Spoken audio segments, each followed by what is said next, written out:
Kaya itong mga tao ngayon, dito sa Pilipinas, ito lang yung masasabi ko sa inyo, mga minahal kong Pilipino, mga kapwa ko na mga Pilipino, mga kababayan. Itong pangyayari ngayon, wala na tayong pinakamaganda na pagbabasihan kung ano yung dapat nating paniwalaan. Kung itong pari na mga nagsasalita na hinahanap nila ang panahon ni Duterte at hindi nila gusto ang panahon sa namumuno sa kasalukuyan.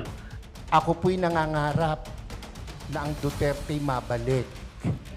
Pansinin nyo, noong panahon niya na nakaupo, mga politiko'y takot na gumawa ng mali.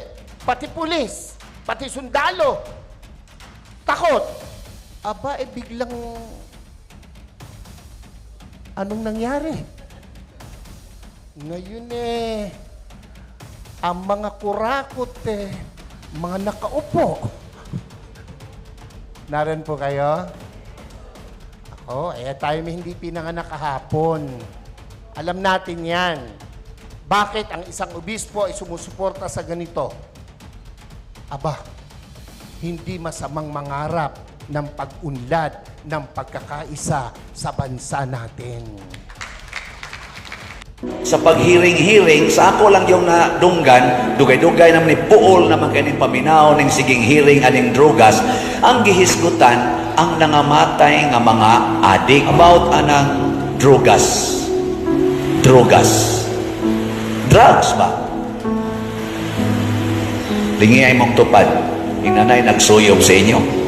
Ina, di ba musanong na, naoy, among silingan, ako naay akong kaliwat, akong mga pag-umangkon uban sa pag-agawan na nagsuyok, sigag mata, nangalusno ang pamilya, nangawaktang ang ilang panginabawian, mangawat pagani, mangilad nako magsigig pangilad, sige lang sa kughatag, mga adik ni, mga manuyupay ni, di na to i-deny nga ang drugas miguba sa kinabuhi, sa daghang mga batanon, hasta mga tiguang na nga adik, sungugon pamangani sa lisuran ng tiguang maadik.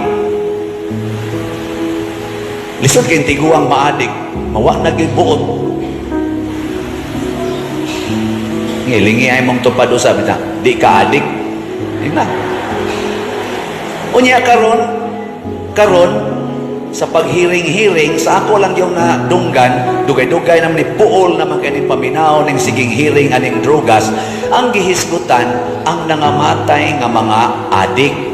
Di man sa tagusto nga mga matay na sila, mga adik, mga poser, mga drug lords kuno, nangamatay. Yes, tinuod na, nganong wa man hisguti ang dako kayong impact sa drugas nga nakaguba sa daghang mga inosenteng kinabuhi, nakapatay sa daghang mga inosenteng kinabuhi, ug hangtod karon na nagsiga ang mata, nagkagot ang ngipon sa daghan kaayong mga batanon tungod anang drugas.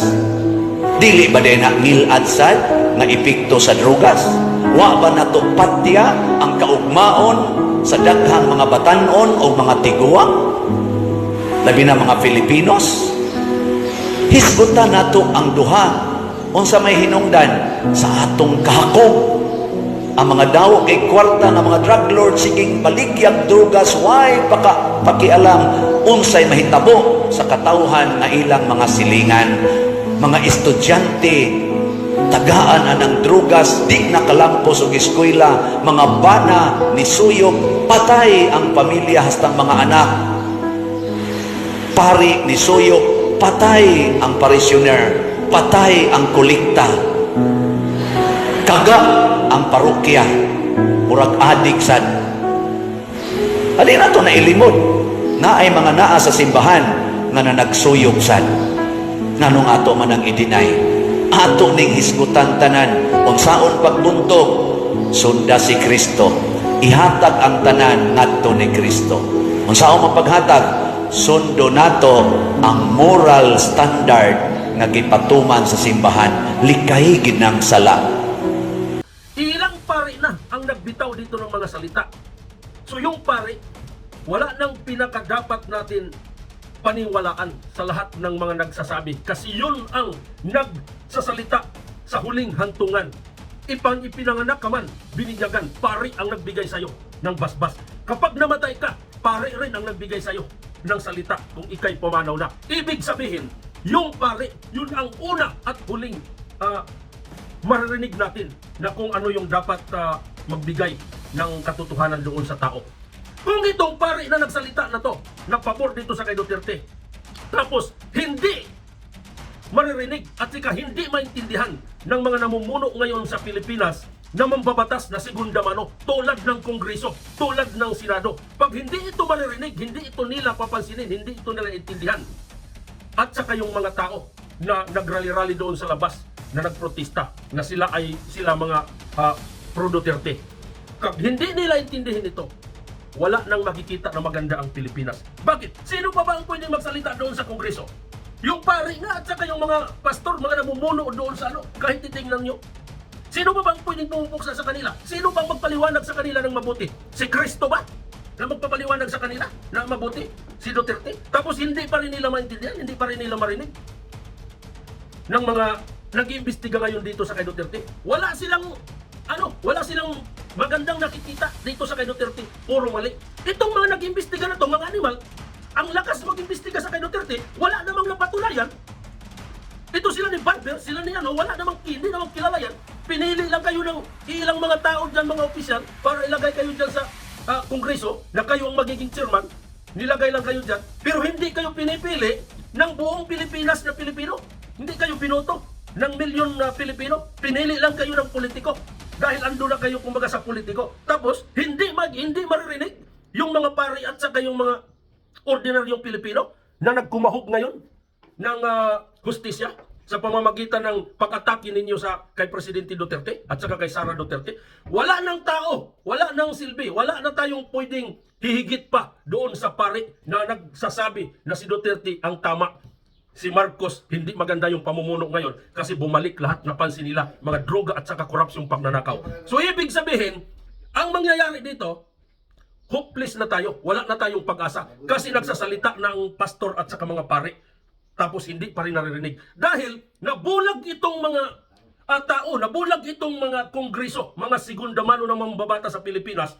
Dahil niluludan ito ng pira. Kasi sila lamang ang maaaring makapag-imbestiga doon sa kay Duterte. Dahil hindi naman pwede papasukin yung mga tao sa loob ng kongreso. Kasi kung papasukin pa yung mga tao na nagmahal kay Duterte, baka kahit sampal-sampalin lang itong mga tao dito sa kongreso, hindi mananalo sa ordinaryong mga tao. Kaso hindi allowed. Kaya yung salita ng mga tao, hindi marinig.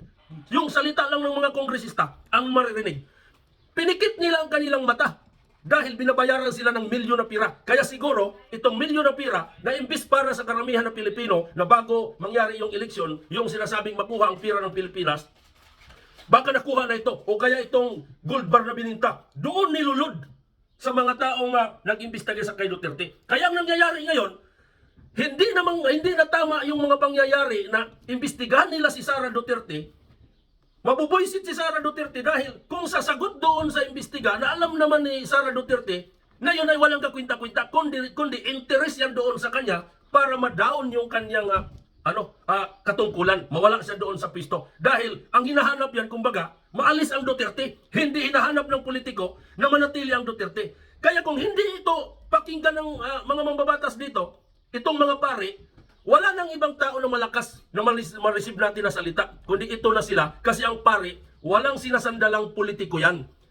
Bago ang politiko nangyayari, itong pari, andyan na yung simbahan. Nanatili na yan sila sa kabutihan. Bago si Marcos, bago si Duterte, bago si Aquino, bago si Ramos, may simbahan na.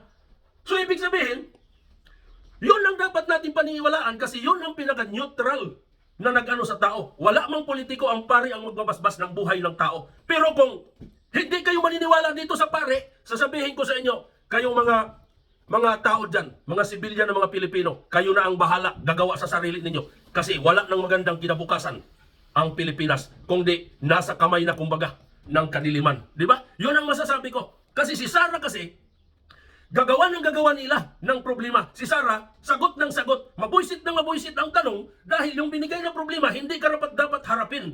Ang problema, kung hindi maharapin, sabihin, may tinatago. Kung harapin rin, maiirita, magkapagsabi ng sagot, kagaya nga ito na nga yung nangyayari doon, na hindi dapat siya umano. Tingnan mo, nakasagot siya ng pinagsabi na, parang na-foul ang salita niya. Pero hindi naman foul, yung tinatawag na death threat daw. Pero ito rin, ihabol ko yun. Hindi death threat yung sinasabi ni Sara Duterte, kasi ang sabi niya, kung ito'y death threat man, paano maging death threat? Sabi ko, kung ako papatayin nila. Di ba? Kung siya daw papatayin nila, ibig sabihin, sino unang pumatay? Yung Marcos. Bago siya mamatay, nakutos na rin siya ng tao na kapag ako papatayin nila, papatayin mo rin yung silang tatlo. Kasi hindi ako makaganti. Hindi ako katulad ni Benigno Aquino na hindi nakakaganti, namatay na lang. Pero ako, hindi ako si Benigno Aquino, si Sara Duterte ako. So alam na alam ko ang laban. Kahit patay na ako, may laban na akong iniwan na magiging kalaban ninyo kapag ako tinitira ninyo. So walang death threat. Kasi kondisyonal. Patayin muna siya bago siya pumapatay sa inyo. Kasi nag-order na siya ng tao. Unless lang, kung mamatay kayo, sabi niya, unless if you want to die. Maliban lang kung magpakamatay kayo ng bigti o kaya ginagawa ng sarili ninyo para lang i-charge doon sa kanya na siya yung gumagawa na kaya kayo namatay. Maliban doon. Pero kung walang maliban doon, walang death threat.